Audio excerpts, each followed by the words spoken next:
श्री स्वामी समर्थ. घरात राहून आपल्याला वर कमाई करायची असेल तर ह्या गोष्टी आपण नक्कीच करत असाल घरात. तर घरातली दर महिन्याला आपण पेपर वाचतो, पेपराची रद्दी साठते आपल्या घरामध्ये, तर ती आपण रद्दी बाहेर विकतो आणि त्याच्यातून मिळणारे हे पैसे आपल्याला वर कमाईच असते आपली. तर कसं होतं, घरामध्ये जो खर्च आपल्याला दिलेला असतो ना, त्या पैशाचं एकदम एक ना एक रुपयाचं काटेकोर नियोजन करून खर्च केला जातो. तर ह्या गोष्टीतून हे जे वरचे पैसे मिळतात आपल्याला, बऱ्यापैकी घरातून असं काही वेस्ट मटेरियल असतं त्याच्यातून आपल्याला पैसे मिळत असतात.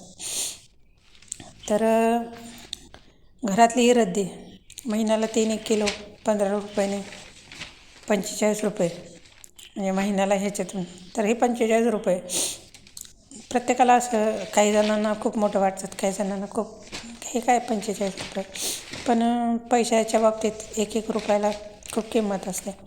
1 रुपया जरी आपल्याजवळ नसेल तरी आपल्याला कुणी असं कंडक्टरसुद्धा एस टीमधून बाहेर उतरा म्हणतो, पैसे बरोबरच द्यावे लागतात, कुणी कमी घेत नाही.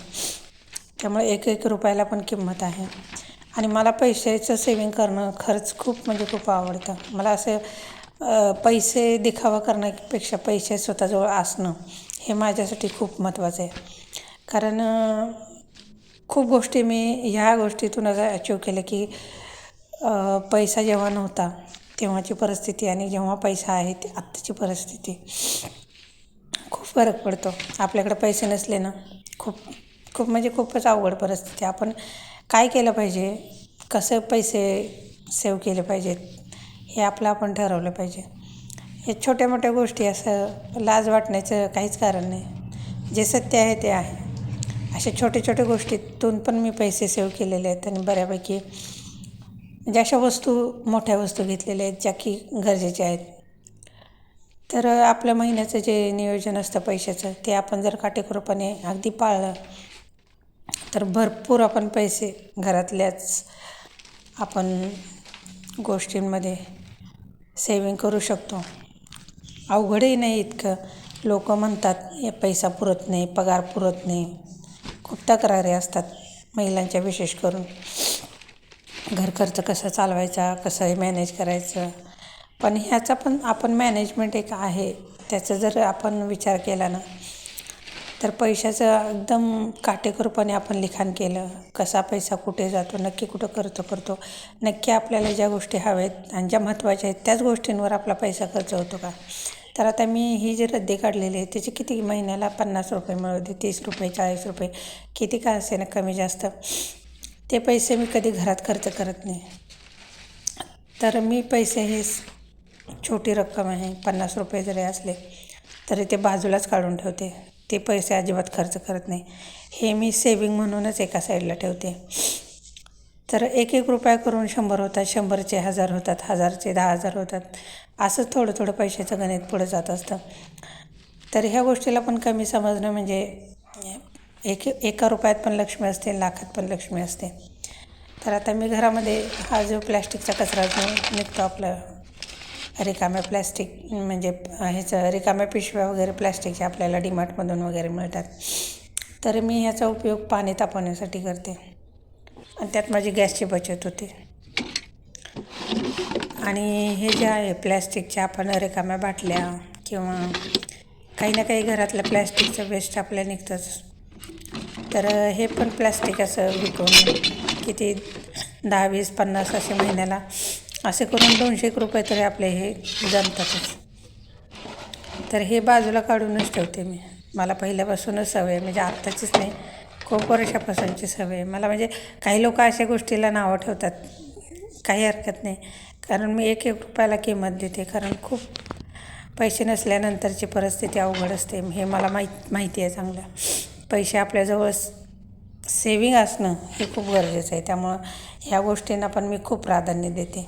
ह्या गोष्टीतून पण आपल्याला बाहेर असे हे रिकामे आपल्या पिशव्या हे प्लॅस्टिक वगैरे विकून आपल्याला थोडेफार तरी पैसे मिळतातच.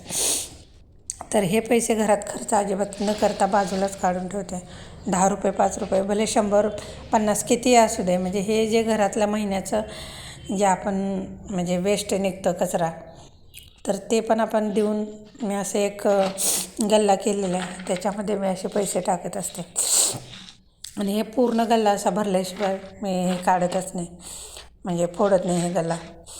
तर ह्या अशाच गोष्टी मी म्हणजे असे पैसे साठवून बरंच म्हणजे 1-1 ग्रॅम सोनं असं म्हणजे थोडंफार का होईना मला ह्या सेविंगमधनं मी काय गुजभर सोनं वगैरे मला ह्या गोष्टीत गुंतवायला आवडतं. म्हणजे असं थोड्या रकमा साठवून मी बऱ्यापैकी म्हणजे मनी घे किंवा काय घे, छोटेसे बदाम किंवा काय असं थोडं साठवून म्हणजे आपण थोडक्यातूनच बरंच काही करू शकतो खरं तर. हे आणि केस पण आपले म्हणजे ते वेस्टेजमध्ये विकत घेतात, ते पण मी साठवून विकते. म्हणजे ह्यात काय सगळेजण करतात पण असं कोणी सांगत नाही, पण मला हे आवडतं. तर हे आपले जे केस वगैरे असतात ते विकत बाहेर घेतात, तर ते असे साठलेले असतात घरामध्ये भरपूर वेळा. ते पण आपण विकून आपले काही थोडेसे पैसे आपण करू शकतो. काही जणांना नावं ठेवतील लोक, बऱ्याच बायका अशा म्हणतील हे काय, पण ठीक आहे ना, काय हरकत आहे. हे पण विकून आपण दुसऱ्याची मदतच करत असतो. ज्या बायका फिरत असतात हे असं केस गोळा करत, त्या पण खूप गरीब असतात, म्हणजे त्यांनाही याच्यातून काहीतरी फायदाच मिळतो ना. मग आपण दुसऱ्यांचाच फायदाही करून देतो आणि आपलाही फायदा होतो. त्यामुळे या गोष्टींना लाजण्याचं काहीच कारण नाही. तर त्या 1-1 रुपया, 10-20 रुपये काय त्याच्यातून मिळतील ते असे गल्ल्यामध्ये टाकते मी आणि ते बाजूलाच ठेवते, म्हणजे त्याला हातच लावत नाही. आणि हे पैसे साठल्यानंतर पूर्ण असा डब्बा भरल्यानंतर